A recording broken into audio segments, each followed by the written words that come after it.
Angie Horkan from the Wisconsin Beef Council is here. Welcome to you. Doing something a little different today. We got a smoker.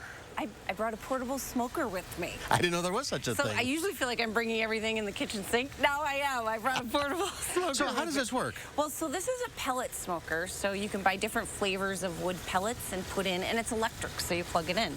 I'm by no means a smoking expert. I'm just kind of starting, but we do have a beef checkoff recipe, the classic beef smoked brisket. That's like one of the most popular beef cuts for the grill. So, you know, it's a very low, slow heat with that wood smoked flavor. So like a full brisket would take up to 12 hours. Wow. But if you go to beeftips.com, we've got the Smoking Basics 101 about how to smoke all different kinds of beef cuts, best beef cuts, what kind of, like, what flavor the wood gives the beef. Yeah, so I did this one. It's different than grilling. I mean, you get this smoky flavor. So, and then your temperatures too. Like all of our checkoff smoke recipes call to set like your smoker at 225 degrees. So it's pretty low. Yeah, it is. Right. And then just let it go, and this one comes with a probe, so you can get the internal temperature. That's good. Bubba, get a tight shot here. Yeah, this is a flat iron steak. So I've got the probe in, and so we want to take it off at 145 degrees, like a normal grilled steak. So I actually turned the smoker up to 400, and I'm searing this, because the cool thing about our checkoff recipes is we have some steak recipes. They take like an hour to hour and 15 minutes. If you don't want to spend 12 hours smoking a brisket, try like smoked strip. I'm going to take this off because my thermometer is getting past 145. Okay. Let me take this off quick. It is very smoky. It is smoky. It's good. So I smoked these steaks, so a flat iron and strip, 20 minutes at 225 degrees. I actually flipped them 10 minutes. I'm not sure if you have to. And then I seared them.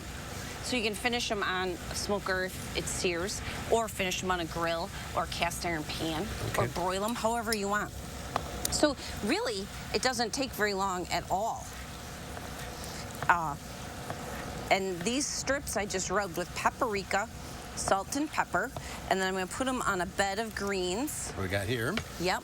And the recipe has this sauce to drizzle over the top. White wine, blue cheese, and a little garlic. So good.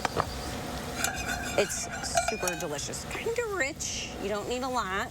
But that's our blue cheese and wine sauce topped smoked strips, all on the website, beeftips.com. All right, second one, we got about a minute. Okay, flat iron. I don't know if I should cut into them yet. I just pulled them off. I'm going to leave them whole. Yeah, they got to rest. The flat iron needs to rest for sure because it's thick and it's juicy because it's out of the chuck. Now, the flat iron, I just actually didn't even season at all. But the recipe on the website has a marinade, which you could do, a little apple cider vinegar, some fresh sage, and a little extra virgin olive oil. That's it, if you want, 30 minutes. Then I made a flavored butter, and it's getting a little soft. I had it in the refrigerator. It's a little warm. So butter and fresh oregano and fresh parsley. Just put that right over our flat iron. That looks great. We'll let him rest 10 minutes. We have lunch. It's beautiful. So different smoked beef recipes. Beeftips.com is, of course, our Wisconsin Beef Council website.